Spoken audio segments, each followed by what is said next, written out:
New ক্যাম্পে El Clasico জিতে ইতিহাস গড়া লা লিগা শিরোপা উদযাপনের পরে এই হচ্ছে বার্সেলোনার ছবি। আপনাকে ফিরিয়ে নিয়ে যাই এই মৌসুমের লা লিগার প্রথম এল ক্লাসিকোতে, যখন বার্সেলোনা হেরেছিল রিয়াল মাদ্রিদের কাছে আর রিয়াল মাদ্রিদ সান্তিয়াগো বার্নাবিউতে করেছিল তাদের উদযাপনটা। Never celebrate early or too early. Real মাদ্রিদের ক্ষেত্রে যে ঘটনাটা ঘটেছে ঠিক সেই এল ক্লাসিকোতেই রিয়াল মাদ্রিদ বার্সেলোনাকে চ্যাম্পিয়ন হতে দেখেছে এবং 2-0 গোলের জয়টা বার্সেলোনার জন্য ব্যবধানটা আরো বড় হতে পারত। বার্সেলোনার এই উদযাপনের আবহ আরো বেশি বাড়তেই পারত, কিন্তু এই নিউ ক্যাম্পে যে নিউ ক্যাম্পটা তাদের এই বছর এই মৌসুম দুর্গ হয়ে দাঁড়ালো, সেই জায়গাতেই বার্সেলোনা তাদের স্ট্রেংথটা দেখালো আর রিয়াল মাদ্রিদ তাতে দর্শক হয়ে থাকলো। রিয়াল হয়তো দর্শক হয়ে থাকার সুযোগ পায় নাই, কারণ রিয়াল মাদ্রিদ দাঁড়িয়ে দাঁড়িয়ে এই উদযাপন দেখার কথাও তাদের ছিল না, তারা দেখেও নাই।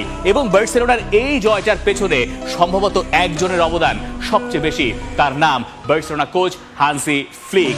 ম্যাচের দিনের ঘটনা তো ঘটনাই, সেটা জীবনের গল্প, জীবনের ঘটনা আজীবন মনে রাখবেন হান্সি ফ্লিক আর বার্সেলোনা সমর্থকেরা। কিন্তু তাছাড়াও এই হান্সি ফ্লিক দুটো মৌসুমে বার্সেলোনাকে যেভাবে লা লিগা শিরোপা জেতালেন পরপর 2 বার, এবং রিয়াল মাদ্রিদ যাদেরকে বলা হচ্ছিল ফেভারিট লা লিগা জেতার ক্ষেত্রে তাদেরকে টপকে এরপরে হান্সি ফ্লিক বার্সেলোনার কোনো ফুটবলার না হলেও মাত্র 2 বছরেই বার্সেলোনার কোচদের কিংবদন্তিদের তালিকায় সম্ভবত ঢুকে পড়বেন।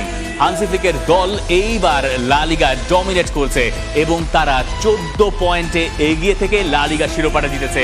বার্সেলোনা আর রিয়াল মাদ্রিদের এর চেয়ে বেশি দূরত্ব হয়েছিল এর আগে 19 পয়েন্টের, যখন এই দলের কোনো একটা চ্যাম্পিয়ন হয়েছিল। এর আগে অবশ্য রিয়াল মাদ্রিদ একটা বড় ব্যবধানে লিগ জিতেছিল বার্সেলোনার তুলনায়, কিন্তু বার্সা সেবার টপ 4-এও থাকতে পারে নাই, সেটা অবশ্য এই শতাব্দীর শুরুর দিকের ঘটনা। কিন্তু হান্সি ফ্লিক তরুণ ফুটবলারদেরকে দলে নিয়ে একই সঙ্গে অভিজ্ঞতার মিশেলে এমন একটা দল তৈরি করেছেন যার পুরোটা রূপ দেখা গেছে এই নিউ ক্যাম্পের এল ক্লাসিকোতে। হয়তো স্কোর লাইনটা শেষ পর্যন্ত তাদের মন মতো হয় নাই, আরো বড় ব্যবধানে বার্সেলোনা জিততে পারতো, কিন্তু তাদের জন্য গুরুত্বপূর্ণ ছিল লা লিগাটা সিকিউর করা, রিয়াল মাদ্রিদকে হারিয়ে সিকিউর করা। এবং যে ধারাটা বার্সেলোনার বাকি কোচরা এতদিন ধরে মেইনটেইন করে আসছিলেন, সেটাই আরো দুধাপ এগিয়ে নিয়ে গেছেন বার্সেলোনা কোচ 29তম লা লিগা শিরোপাটা জিতে।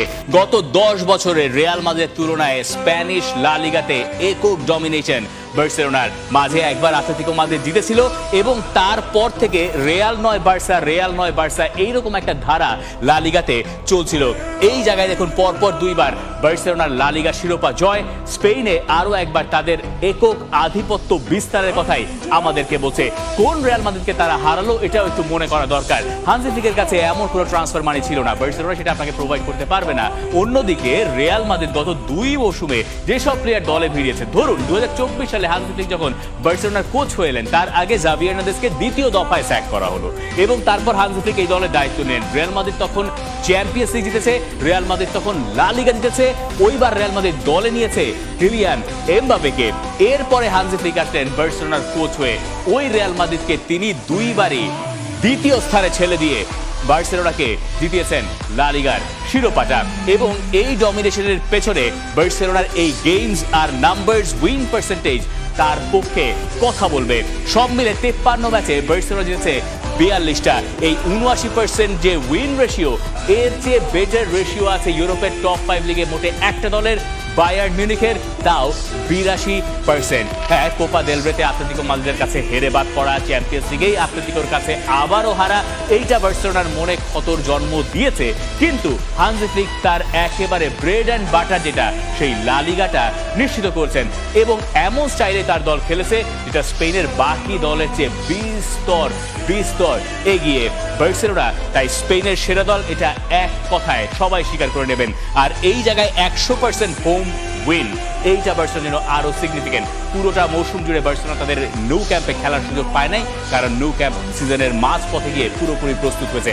এখনো পুরোপুরি প্রস্তুত হয় নাই, পরের সিজনে গিয়ে সেটা হবে, কিন্তু এই 100% হোম উইনের ভেতরে একটা সিগনিফিকেন্ট নাম্বার তারা খেলেছে নিউ ক্যাম্পে এবং সেটাই বার্সেলোনাকে যথেষ্ট সাহায্য করেছে।